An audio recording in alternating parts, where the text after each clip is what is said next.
Hello, everyone. A very good day to all of you. I'm Dr. Meenu Singhal, Associate Professor of Economics. Today, we are here to study about a model, circular flow of income. Before we start with this model, we need to know about certain concepts. What is stock? What is flow? And the kinds of flow. Well, stock is any variable that is measured at a point of time, and flow is any variable that can be measured only over a period of time. तो कोई भी चर जो एक समय बिंदु पर मापा जा सकता है उसे हम स्टॉक कहते हैं, और जिस चर को हम समय बिंदु पर नहीं माप सकते बल्कि उसे समय अवधि पर मापना पड़ता है उस चर को हम प्रवाह कहते हैं। अगर मैं रोज़मर्रा की ज़िंदगी से कुछ एग्जाम्पल्स लूँ, तो यदि मेरे से पूछा जाए कि मेरे घर में कितने पंखे हैं, तो ये पंखों की संख्या एक समय बिंदु पर मापी जा सकती है, इसीलिए स्टॉक है। मान लेते हैं मेरे घर में 7 पंखे हैं, तो ये स्टॉक है। लेकिन अगर कोई मुझसे पूछे कि मैं इस समय कितनी बिजली इस्तेमाल कर रही हूँ, how much electricity am I using at this point of time? Sorry, I won't be able to answer that. क्योंकि मैं एग्जैक्टली इस पॉइंट पर कितनी बिजली इस्तेमाल कर रही हूँ नहीं जाना जा सकता।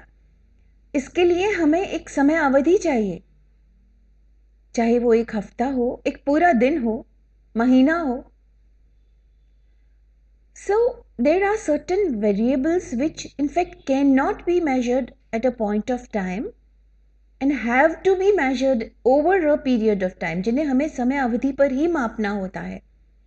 उन्हें हम स्टॉक नहीं बल्कि प्रवाह कहते हैं। इसी तरह के कुछ एग्जाम्पल्स इकोनॉमिक्स में भी लेकर देखते हैं हम लोग। स्टॉक के कुछ एग्जाम्पल हो गए वेल्थ, कैपिटल, देश में इस समय कितनी पूंजी है, हमारे देश में इस समय जनसंख्या कितनी है। तो ये कुछ ऐसे कॉन्सेप्ट हैं जिन्हें हम स्टॉक कहते हैं। और प्रवाह, ओके, हमारी बचत वो इस समय बिंदु पर नहीं मापी जा सकती। तो पूरे साल में हमारे अर्थव्यवस्था में कितनी बचत हुई, निवेश, एक्सपोर्ट्स, इंपोर्ट्स और आय जिसके बारे में हम पढ़ने वाले हैं। तो ये तो समझ में आया कि आय एक प्रवाह है। लेकिन आप जानते हैं ये प्रवाह 2 तरह से हो सकता है, एक वास्तविक प्रवाह और एक मौद्रिक प्रवाह, real flow and monetary flow. Real flow is in fact flow of real goods, services, factors of production amongst different sectors of the economy. And monetary flow is transfer of money from one sector to the other. Monetary exchanges taking place between different sectors is known as monetary flow. दो या अन्य क्षेत्रों में, विभिन्न क्षेत्रों के बीच में वस्तुओं, सेवाओं, साधनों का आदान प्रदान वास्तविक प्रवाह कहलाता है, लेकिन मौद्रिक हस्तांतरण मौद्रिक प्रवाह कहलाता है। हम लोग जब सर्कुलर फ्लो ऑफ इनकम के बारे में पढ़ेंगे तो इन दोनों ही तरह के प्रवाह के बारे में पढ़ेंगे। लेकिन देखिए, फ्लो क्यों बोला हमने? Flow of money, that I have just covered, but why call it circular flow of income? हम लोग इसको आय का चक्रीय प्रवाह क्यों कहते हैं? उसके पीछे एक सिंपल सा कारण है। हमारे लिए ये जानना बहुत मुश्किल है कि ये जो आय का प्रवाह है ये कहाँ से शुरू हुआ, कहाँ खत्म हुआ, हम देखते हैं कि ये एक निरंतर प्रक्रिया है, लगातार चलती जा रही है, एक क्षेत्र से दूसरे क्षेत्र में, दूसरे से तीसरे में, तीसरे से चौथे में, and so on. So circular flow of this flow of goods, services, income, in fact it is a continuous non-ending process. We do not know where it begins from, where it ends, and hence we call it circular flow of income. Now, circular flow of income also depicts the interdependence between different sectors of the economy, between different entities of an economy. We need to know about these different entities. First of all, there are households, then firms, government and rest of the world. तो मुख्य अर्थव्यवस्था में 4 क्षेत्र होते हैं: परिवार, firm, सरकार और शेष विश्व। परिवार वो क्षेत्र हैं जिनके पास सभी उत्पादन के साधन हैं और यही हैं जिनके लिए सारी अर्थव्यवस्था में उत्पादन हो रहा है।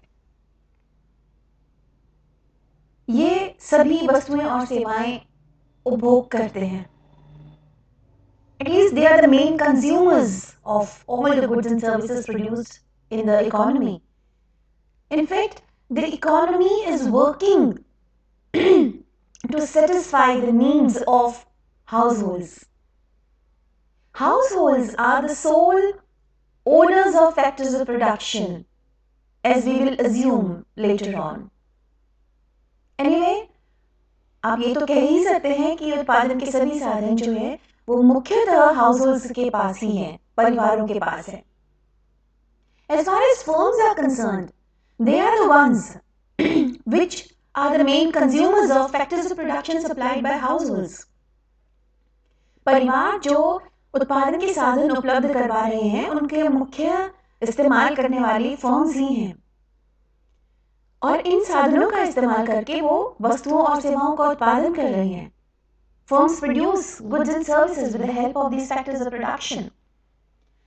Then there is government sector. सरकार को प्रशासन चलाना होता है, उसके लिए फंड्स चाहिए होते हैं और उसके लिए वो आम जनता से, फर्म्स से टैक्सेस के रूप में पैसा इकट्ठा करती है। Government has to administer the economy, the country, and for this it requires lots of money. Government receives this money in the form of taxes from different sectors of the economy, especially households and firms. And then it spends this money on the purchase of factors of production, goods and services. शेष विश्व। देखिए, हर देश आज की तारीख में कोई भी देश बंद अर्थव्यवस्था नहीं है। Every economy is an open economy. मतलब कि हम लोग सिर्फ अपने ही देश में आदान प्रदान कर रहे हैं ऐसा नहीं है। हम लोग वस्तुएं, सेवाएं, साधन विश्व के अन्य देशों से भी खरीद भी रहे हैं और बेच भी रहे हैं। We are importing and exporting goods and services from other countries. Therefore, our economy is not working on its own. It is dependent on the rest of the world as well. So these are the 4 main entities of an economy, main sectors of the economy. Let us see how the circular flow takes place between these 4 sectors. In fact, we will not be doing one model showing the relationship amongst these 4 sectors. We'll be doing 4 separate models. एक तो है 2 sector model. Then there are 3 sector model and 4 sector model. 2 sector model दो तरह के हो सकते हैं। पहला जिसमें हम मान रहे हैं कि बचत और निवेश भी नहीं है। दूसरा मॉडल है जिसमें हम बचत और निवेश दोनों को शामिल कर रहे हैं। फिर 3 सेक्टर मॉडल, इसमें भी बचत निवेश शामिल होगी, और 4 सेक्टर मॉडल, इसमें भी बचत और निवेश शामिल होंगे। Let us start with our first model, 2 sector model without savings. Before we move on with this model, we will make certain assumptions. सबसे पहली बात यह है कि अर्थव्यवस्था में, क्योंकि 2 सेक्टर मॉडल है तो हमने सिर्फ 2 ही क्षेत्र लिए हैं, परिवार और फर्म्स। परिवार वो हैं जो सभी उत्पादन के साधनों के मालिक हैं। Households are the sole owners of all the factors of production. And they spend their entire income on consumption. जो भी ये परिवार कमा रहे हैं, सारा का सारा खर्च कर रहे हैं। फिर दूसरा क्षेत्र है आपका फर्म्स। फर्म्स हैं जो वस्तुओं और सेवाओं का उत्पादन कर रही हैं, और इनफैक्ट प्रोडक्शन, उत्पादन की प्रक्रिया सिर्फ फर्म्स कर रही हैं, ये हमने मान लिया है। Production is carried out only by firms and they are selling their entire produce. ये जो कुछ भी बना रही है सारा का सारा मार्केट में बेच रही हैं, कुछ भी अपने पास रख नहीं रही हैं इन्वेंट्री के तौर पर।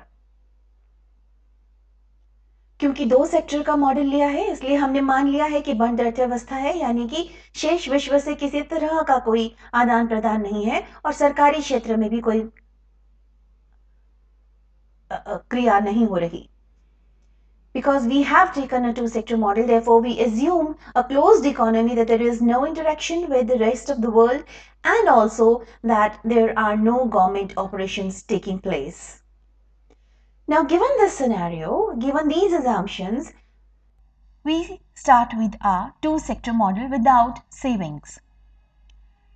Here I have, in this diagram I have shown just real flow.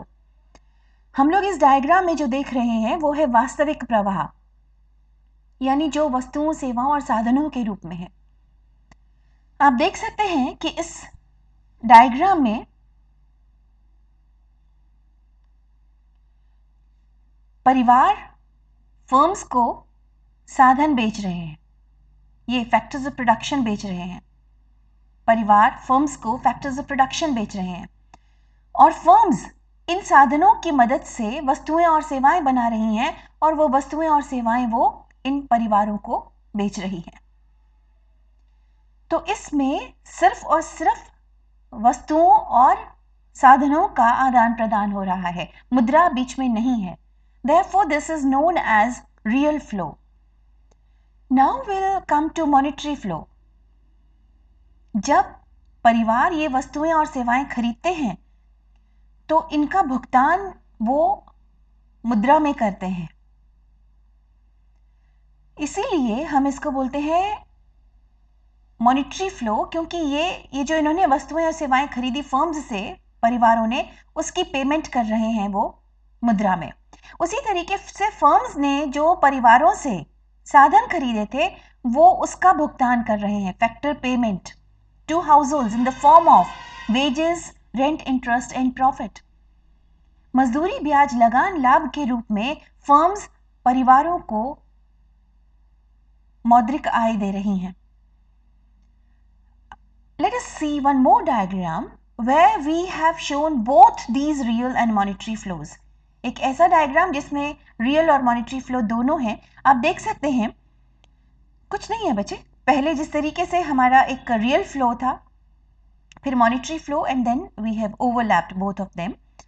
You can see a very interesting thing in this diagram, that the real flow is moving in clockwise direction and the monetary flow is moving in anti-clockwise direction, right?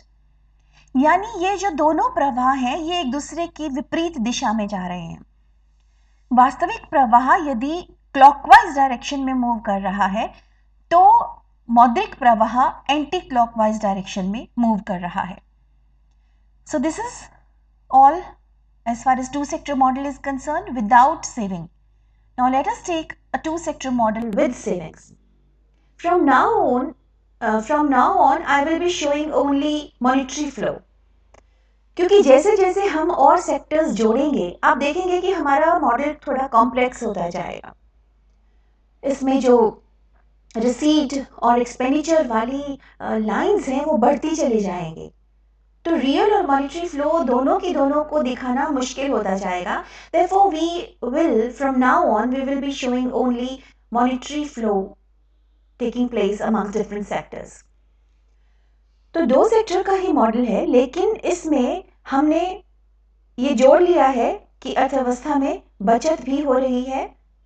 मतलब एक financial sector है, सारी firms और परिवार बचत भी कर रहे हैं और उधार भी ले रहे हैं.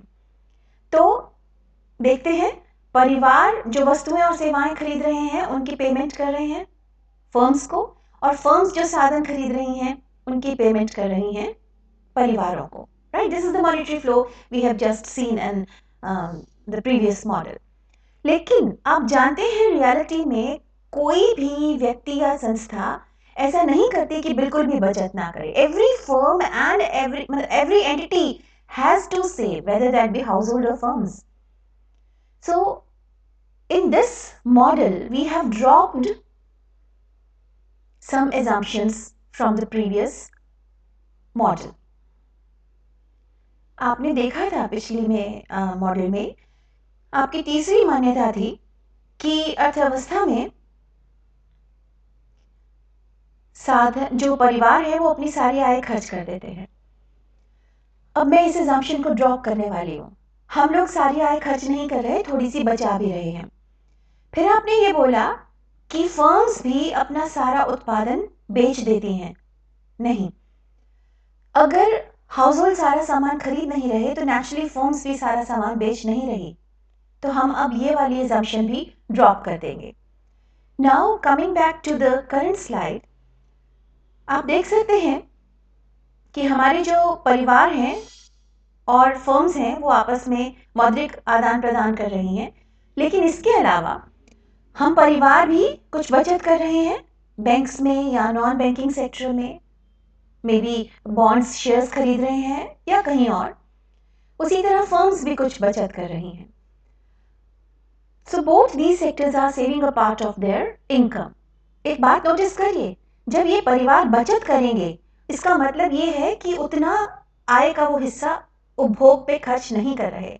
तो फर्म्स ने अगर उत्पादन किया है 1000 रुपए के सामान का और फर्म्स को आय मिली है 1000 रुपए की, पर फर्म्स इसमें से 900 रुपए खर्च कर रही हैं और 100 रुपए बचा रही हैं. इसका मतलब फर्म्स का हाउस होल्ड्स अपने 100 रुपए बचा रहे हैं, तो फर्म्स का भी 100 रुपए का सामान बिकेगा नहीं.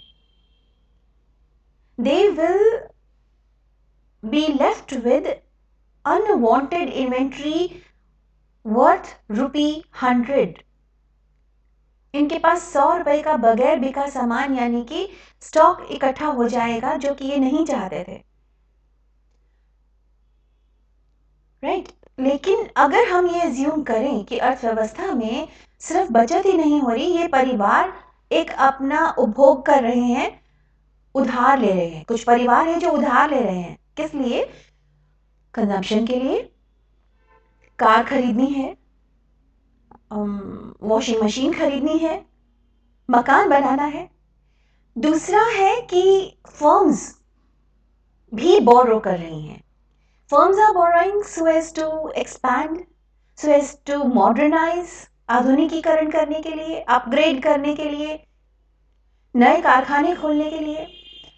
इस तरीके से हम ये मान लेते हैं यहाँ पर कि अर्थव्यवस्था में जितनी बचत है उतना ही निवेश भी हो रहा है, और इस तरीके से फिर अर्थव्यवस्था संतुलन में हो जाती है और सारा सामान बिक जाता है, या बिक जाता है या फिर निवेश के लिए आगे रख लिया जाता है. So this is your two-sector model with savings. Now we move on to a three-sector model. This is your three-sector model.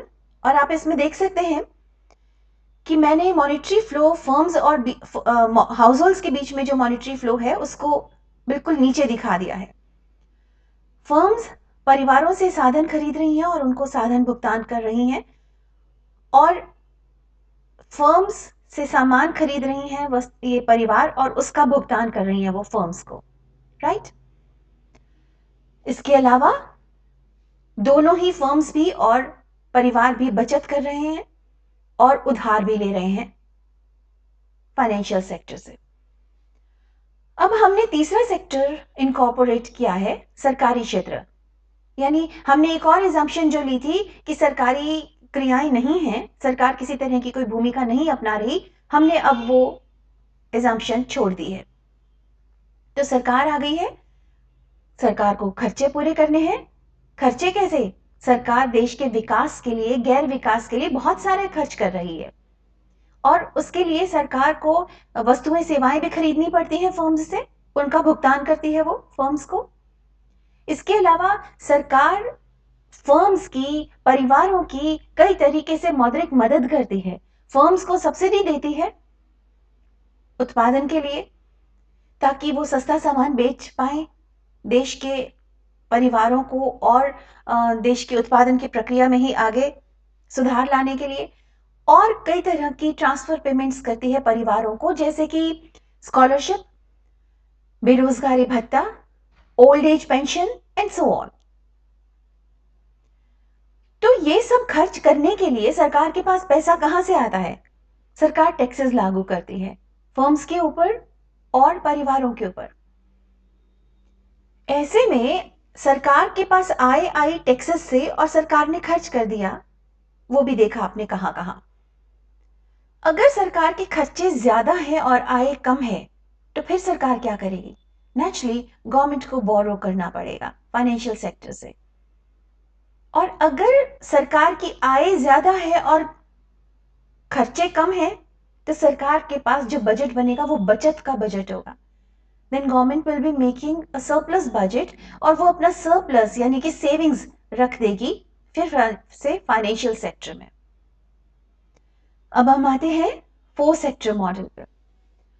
4 sector model में फिर से वही है, सेम फर्म्स हैं, हाउस होल्ड्स हैं, इनके आपस की इंटरेक्शन है, सरकार है, सरकार को हम दोनों ही फर्म्स भी और हाउस होल्ड्स भी टैक्सेस दे रही हैं, और इसके अलावा सरकार हमको सब्सिडी दे रही है और ट्रांसफर पेमेंट दे रही है, और सरकार फर्म्स को पेमेंट दे रही है गुड्स और सर्विसेज में। ये तो हुआ हमारे वो जो पहले 3 सेक्टर मॉडल का था, सेम हमारी सेविंग्स बोरोइंग्स दिखाई। अब जहां तक एक्सटर्नल सेक्टर है, हमारा देश बहुत सी वस्तुएं और सेवाएं खरीद रहा है इस एक्सटर्नल सेक्टर से। फिलहाल हमने ये इंटरेक्शन जो है, ये जो ट्रांसफर है वस्तुओं सेवाओं का, सिर्फ फर्म्स के बीच में और एक्सटर्नल सेक्टर के बीच में दिखाया है, इस मॉडल को, इस डायग्राम को थोड़ा आसान करने के लिए। अदरवाइज वस्तुएं और सेवाएं विदेशियों से सिर्फ फर्म्स नहीं खरीदती, हम परिवार भी खरीदते हैं और सरकार भी खरीद सकती है। So in this diagram I have depicted this relationship only between external sector and firms. तो firms rest of the world से सामान आयात कर रही हैं, तो इंपोर्ट पेमेंट कर रही हैं, देखिए उसके भुगतान कर रही हैं, और हमारा सामान बिक भी रहा है विदेशों में, तो हमारे को उसका एक्सपोर्ट करके जो आय प्राप्त हो रही है वो दिखाया है। उसी तरह आपसे जिक्र किया था कि उत्पादन के साधनों का मालिक सिर्फ कौन है? House holds. तो हम हाउस होल्ड्स हमारे साधन इनको बेच रहे हैं एक्सटर्नल सेक्टर को, और विदेशों से हम लोग कुछ साधन खरीद भी रहे हैं, इनको बेच भी रहे हैं अपने उत्पादन के साधन, और इनसे खरीद भी रहे हैं। तो जो साधन इनसे खरीद रहे हैं उसकी हम इनको पेमेंट कर रहे हैं, साधन आय दे रहे हैं, और हमारे जो साधन विदेशों में काम कर रहे हैं तो वो वहां से साधन आय कमा भी रहे हैं, right. So this should be basically net factor payment, शुद्ध साधन आय जो हम कमा रहे हैं। What do you mean by शुद्ध? हम जो कमा रहे हैं विदेशों से माइनस हम जो विदेशियों को साधन आय दे रहे हैं। क्योंकि इसमें बहुत कॉम्प्लेक्स होता जा रहा था और ढंग से आ नहीं रहा था, तो मैंने सिर्फ फैक्टर पेमेंट और ट्रांसफर पेमेंट लिखा है. In fact both of them should have been net factor payment and net transfer payment. So we have this here net factor payment. Again, there is a huge amount of money which is transferred from rest of the world to our country and from our country to rest of the world in the form of transfer payment. एक तरफा भुगतान की तरीके से काफी पैसा इधर उधर होता है. ये वो पैसा है जिसके लिए किसी तरह की कोई सर्विसेज या वस्तुएं नहीं दी जाती. That's why it is known as one way transfer or transfer payment. तो भारत या हमारे देश से भी दूसरे देश को हस्तांतरण भुगतान होता है और दूसरे देशों से हमारे देश में हस्तांतरण भुगतान होता है. तो इसलिए ये है net transfer payment which means transfer payment from other countries minus transfer payment to other countries. जो हमें हस्तांतरण भुगतान मिला माइनस जो हमने दूसरे देशों को हस्तांतरण भुगतान किया. अब इसके बाद इसी मॉडल को एक और तरीके से देखने का एक और नजरिए से देखने की कोशिश करते हैं. देखिए, ये तो हमने फ्लो दिखाया एक सेक्टर से दूसरे सेक्टर में. अब अगर मैं हर सेक्टर की रिसीट देखूं और एक्सपेंडिचर देखूं, हर क्षेत्र में कहां से पैसा आ रहा है और कहां पैसा जा रहा है, उस लिहाज से देखते हैं. देखिए, अगर मैं परिवारों को देखूं तो परिवारों के पास पैसा आ कहां से रहा है? ये साधन आए, ये मुख्य स्रोत है ना. इसके अलावा इनको ट्रांसफर पेमेंट मिल रही है सरकार से. इसके अलावा साधन आए इनको विदेशों से भी मिल रही है और ट्रांसफर पेमेंट भी मिल रही है विदेशों से. ये है मुख्य स्रोत आय के. इसके अलावा फिर भी इनको अगर रुपए की जरूरत पड़े, मुद्रा की जरूरत पड़े, तो वो बोरो कर सकते हैं. हर जगह से इनके पास, मतलब अब और कहीं से पैसा नहीं आ सकता, यहीं से आ रहा है. Now where does money goes from households? पैसा जाता कहां से है, मुद्रा जाती कहां है? एक तो हमारा मोटा खर्चा है, वो जो हम वस्तुएं और सेवाएं खरीद रहे हैं फर्म्स से, उसका भुगतान करते हैं. फिर हम सरकार को पेमेंट करते हैं. उसी तरह फैक्टर पेमेंट और ट्रांसफर पेमेंट हम जो एक्सटर्नल सेक्टर को करते हैं. और अगर इस सब खर्चों के बाद हमारे पास पैसा बच जाता है तो हम लोग कुछ हिस्सा बचा लेते हैं. तो ये है कि परिवारों के पास पैसा कहां से आता है और कहां जाता है. अब हम आते हैं फर्म्स पर. फर्म्स के पास पैसा कहां से आता है? फर्म्स जो अपनी वस्तुएं और सेवाएं बेचती हैं, उसको बेचकर जो पैसा आया, अब ये वस्तुएं सेवाएं इन्होंने परिवारों को भी बेची, इन्होंने विदेशी क्षेत्र को भी बेची और इन्होंने सरकार को भी बेची. ये मुख्य स्रोत है पैसा आने का. फिर सरकार इनको सब्सिडी देती है, वो पैसा आता है इनके पास. इसके अलावा ये पैसा आता कहां से है इनके पास? ये बोरो कर सकते हैं, जरूरत पड़े तो ये बोरो कर सकते हैं. पैसा जाता कहां है? जो ये इंपोर्ट करते हैं उसका भुगतान देते हैं, सरकार को टैक्सेस देते हैं, हमारे परिवारों को साधन आय देते हैं, और फिर भी अगर जरूरत पड़े तो ये, अगर इनके पास पैसा बच जाए तो वो बचाते हैं. तो ये है इनका आउटफ्लो ऑफ मनी. सरकार के पास पैसा कहां से आता है? मुख्यतः टैक्सेस से, है ना, और जरूरत पड़े तो बोरोइंग्स से. सरकार का पैसा जाता कहां है? अनुदान देने में, चाहे वो फर्म्स को दिया जाए और चाहे वो फर्म्स को दिया जाए अनुदान, और चाहे वो परिवारों को दिया जाए. इसके अलावा हम लोगों से ये जो सेवाएं खरीदती हैं तो सरकार पेमेंट करती है, और फर्म्स से जो वस्तुएं सेवाएं खरीदती है तो उनको पेमेंट करती है. राइट. तो ये सारा सरकार का भुगतान है. एक्सटर्नल सेक्टर का भुगतान, वो जो विदेशी हमसे सामान खरीदते हैं उसकी पेमेंट करते हैं, और वो जो फैक्टर पेमेंट और ट्रांसफर पेमेंट करते हैं भुगतान है.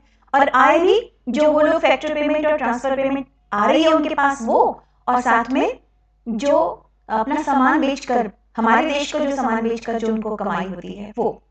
तो this is in terms of receipt and expenditure.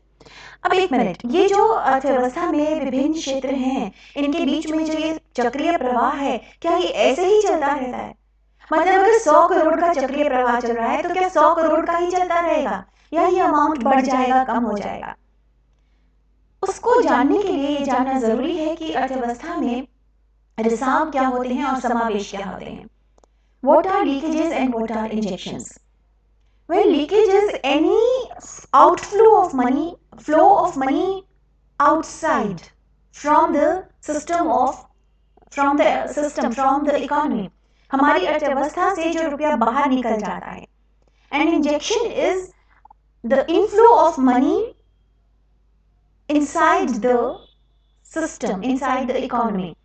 जब अर्थव्यवस्था के अंदर मुद्रा आती है उसको हम बोलते हैं इंजेक्शन, समावेश, और जब चला जाता है, सिस्टम से बाहर चला जाता है पैसा, तो उसको हम बोलते हैं रिसाव। रिसाव है बचत। आप कहेंगे बचत देश के अंदर ही तो है, बैंकों में है, लेकिन एक बार सिस्टम से बाहर निकल गई, वो उसको हम खर्च नहीं कर रहे, उसको वस्तुएं, सेवाएं या साधन खरीदने में खर्च नहीं कर रहे।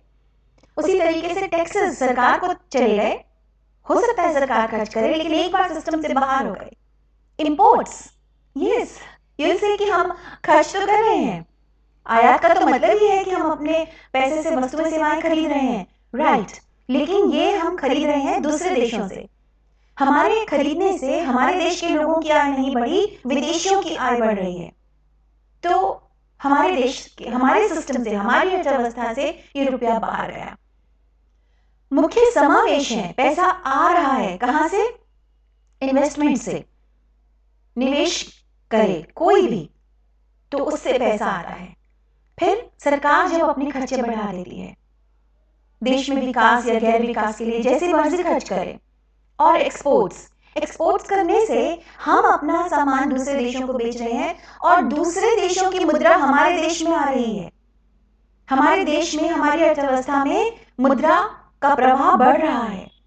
तो इन तीन तरीकों से हमारे यहाँ आय का प्रवाह बढ़ रहा है, मुद्रा का प्रवाह बढ़ रहा है, और यहां से मुद्रा का प्रवाह कम हो रहा है।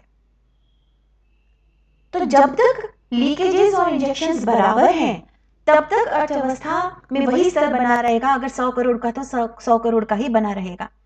लेकिन अगर रिसाव अर्थव्यवस्था में, मतलब जब ये दोनों बराबर हैं तो न्यूट्रल है, इकोनॉमी जैसी पहले वैसे है।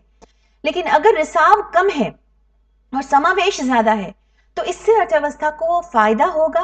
अर्थव्यवस्था में क्योंकि मुद्रा ज्यादा आ रही है, निवेश बढ़ रहा है, सरकारी व्यय बढ़ रहा है, निर्यात बढ़ रहा है, तो इसकी वजह से देश पर पॉजिटिव असर पड़ेगा और अर्थव्यवस्था का विकास होगा, आय, रोजगार, उत्पादन सब बढ़ेगा। लेकिन अगर रिसाव ज्यादा है और समावेश कम है तो इसका बुरा असर पड़ेगा।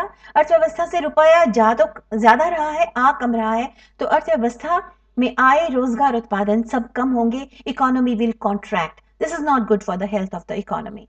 And lastly, what is the importance of circular flow of money? Importance तो आपने वो डायग्राम्स में देखी। It gives you basically an overview of the entire economy. पूरी अर्थव्यवस्था में कौन से क्षेत्र में कितना पैसा कहां से आ रहा है, कहां जा रहा है। आपके अर्थव्यवस्था में विभिन्न क्षेत्र किस तरीके से एक दूसरे पर निर्भर हैं। एक क्षेत्र में फर्क पड़ता है तो दूसरे सभी क्षेत्रों पर फर्क पड़ता है। उसी तरीके से हमारे अर्थव्यवस्था में मुख्य रिसाव क्या है, समावेश क्या है, और कैसे हम समावेश को बढ़ा के अर्थव्यवस्था का विकास कर सकते हैं और एक ऊंचे स्तर, आय और रोजगार के ऊंचे स्तर पर पहुंच सकते हैं। ये सब हमें इस मॉडल से पता चलता है। That's all for this lecture. Thank you so much. See you soon.